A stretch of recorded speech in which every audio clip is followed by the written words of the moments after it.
kelahiran Nabi Muhammad Shallallahu Alaihi Wasallam.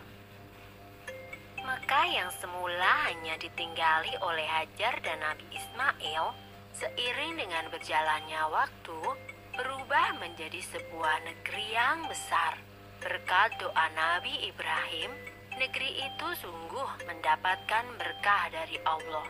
Masyarakatnya hidup dalam kecukupan dan sejahtera. Beribu-ribu tahun kemudian, Mekah berubah menjadi negeri yang sangat kejam. Sebagian besar masyarakatnya mulai melupakan ajaran agama yang benar dan berganti menyembah berhala-berhala yang mereka ciptakan sendiri. Di antaranya adalah Saman, Watan, Nusyun, dan masih banyak lainnya.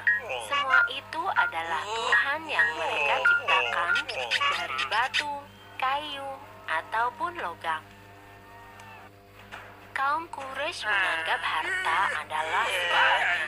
Bagi yang memiliki harta paling banyak, dialah yang akan menjadi pemimpin. Demi mencapai kehormatan dan kedudukan, mereka menghalalkan segala cara. Karena itu pula, mereka seringkali terlibat dalam perselisihan dan kadang-kadang menimbulkan perang antar saudara. Bukan hanya Tuhan mereka saja yang berubah, sifat dan perilaku masyarakatnya pun juga berubah.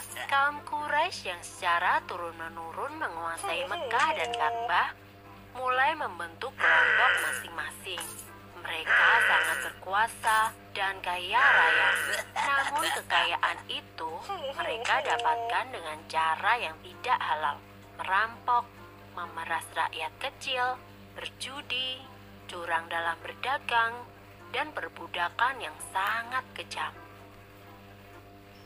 Zaman di mana kaum Quraisy hidup dengan cara yang kejam disebut zaman jahiliyah.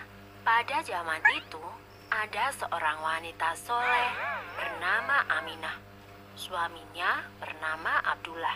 Pada saat Aminah mengandung, sang suami jatuh sakit dan akhirnya pun meninggal dunia.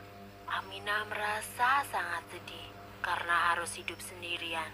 Pada suatu malam, ia bermimpi melihat bulan jatuh ke pangkuannya. Menurut ahli tafsir mimpi, kelak anak yang dikandung oleh Aminah akan menjadi orang yang dihormati. Mekah dan Ka'bah semakin ramai dan berkembang. Orang dari segala penjuru selalu berkunjung ke Mekah untuk beribadah dan juga berdagang. Kemajuan Mekah membuat Abraha, seorang gubernur di Yaman, merasa kesal.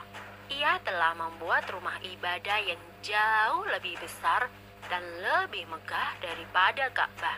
Namun, tidak ada satupun orang yang mau beribadah ke Yaman. Abraha lalu memerintahkan agar semua pasukannya bersiap-siap.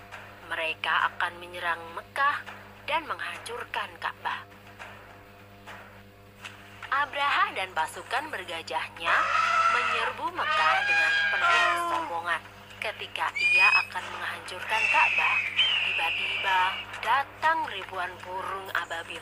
Burung-burung itu membawa batu-batu berapi dari neraka. Kemudian, batu-batu itu dilemparkan ke arah pasukan gajah Abraha. Dalam sekejap mata, pasukan Abraha berhasil dikalahkan dan Ka'bah pun dapat diselamatkan. Tahun itu kemudian disebut dengan Tahun Gajah. Pada Tahun Gajah itu pula, Aminah melahirkan putranya. Ia memberikan nama Muhammad, sebuah nama yang tidak lazim untuk anak-anak kaum Quraisy. Ialah Nabi Muhammad, nabi terakhir yang diutus oleh Allah. Ia dilahirkan pada hari Senin, 12 Rabiul Awal, Tahun Gajah. Selesai.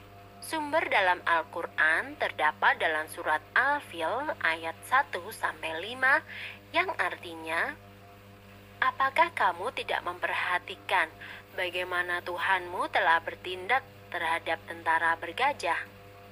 Bukankah Dia telah menjadikan tipu daya mereka untuk menghancurkan Ka'bah itu sia-sia, dan dia mengirimkan kepada mereka burung yang berbondong-bondong yang melempari mereka dengan batu berasal dari tanah yang terbakar. Lalu dia menjadikan mereka seperti daun-daun yang dimakan ulat.